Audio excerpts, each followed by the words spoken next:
আমাদের ভিতরে আবেগে কটা কথা আছে, আমি তো সেটা ভাইয়ের কাছে আমি বলতে পারি না।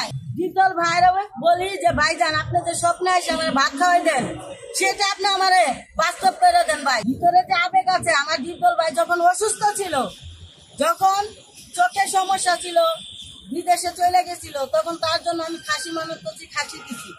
আবার ইলেকশনে শুন সারা রাত নামাজ পড়া সকালে 6টা বাজে শুনি আমার ডিপজল ভাই পাস করছে।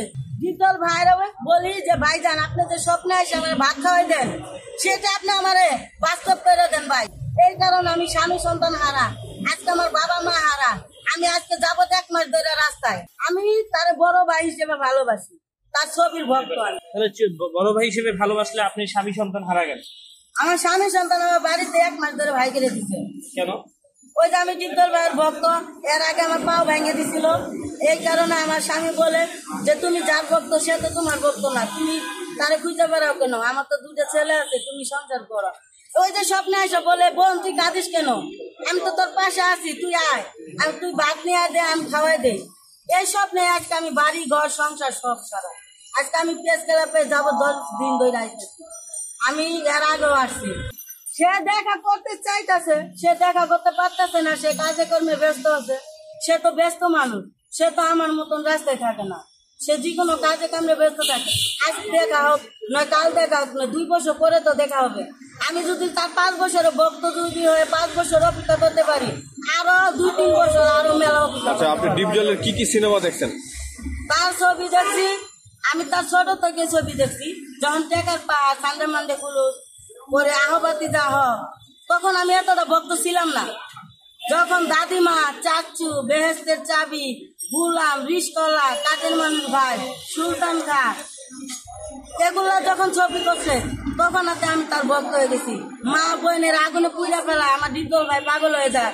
জিগিরে আমার ডিপজল ভাই চুরি করে লয়ে যায়, করে গুলি করে আমার ডিপজল ভাই কাঁদে, তারে জেলখানায় নিয়ে যায়, ডিগিয়ে অর্ডার করে বলে। এটি তো ভাই কষ্টে। আচ্ছা, একটা প্রশ্ন, আপনি তো ছোটবেলা থেকেই তার ছবি দেখেন, অনেকদিন আগে থেকেই তার ভক্ত, হঠাৎ করে কেন ওঠেন রাস্তায়? আমি হঠাৎ থেকে আমার স্বামী আজ 1 মাস ধরে বাড়িতে ভাই করে দিচ্ছে, এই কারণে আমি রাস্তায়। সেটাই বলছি, 1 মাস যাবো কেন? এটা তো আপনার আরো অনেক আগে হওয়ার কথা ছিল, যেহেতু আপনি অন্ধভক্ত।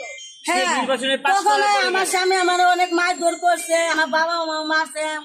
তারা আমার স্বামী আমার ছোট ছেলে যখন পেটে ছিল, তখন ঢাকা মেডিকেলে তখন আসলাম, তখন আমি আমার স্বামীর হাত ধরে বলছিলাম, শুনো আমি যদি মরে যাই তাইলে তো শেষ, আর যদি না মরি তাইলে তুমি আমার ডিপজল ভাইয়ের আমি ভক্ত, তার ছোট থেকে ছবি দেখি, তোমার কাছে একটা অনুরোধ, তুমি আমার ডিপজলের সাথে একটু দেখা করাই দিও। তখন আমার স্বামী বলছে সবাই সবকিছু তার, তুমি যখন এই কথা কইছ আমি অনেক চেষ্টা করবো। আমার স্বামী গুলশান, বনানী, গাবতলী, মিরপুর অনেক জায়গায় নিয়ে গেছে, তার বাড়ি সাবান্ন নবীনগর এই জায়গায় লয়ে গেছে, সে দেখা করাতে পারে নাই। লাস্টে যখন 4-5 দিন ঘুরার পরে আমার স্বামী যখন তার বাসায় লয়ে গেছে সাবান নবীনগর এই গাবতলী, তখন আমার লয়ে গেলে পরে সিকিউরিটি ঘাট ধাক্কা মারে আমার ফেলা যায়, পরে এই পাউডা ভাঙ্গা যায়, তার রিপোর্ট আমার কাছে।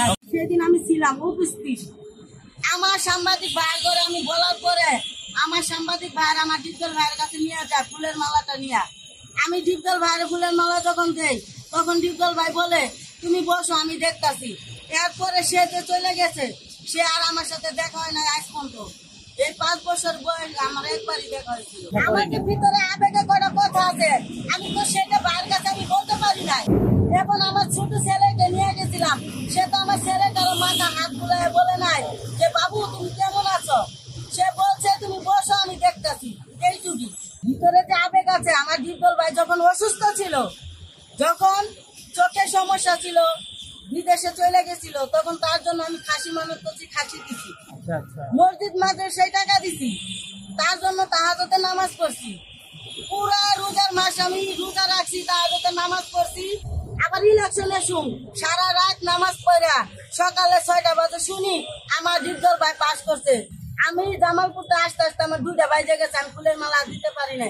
তারপরে আসছি, আইসা আমি ফুলের মালাটা আমার সাংবাদিক ভাইয়ের জন্য দিতে পারছি, কিংবা আমার মনের কথা দিতে আমি বলতে পারি না।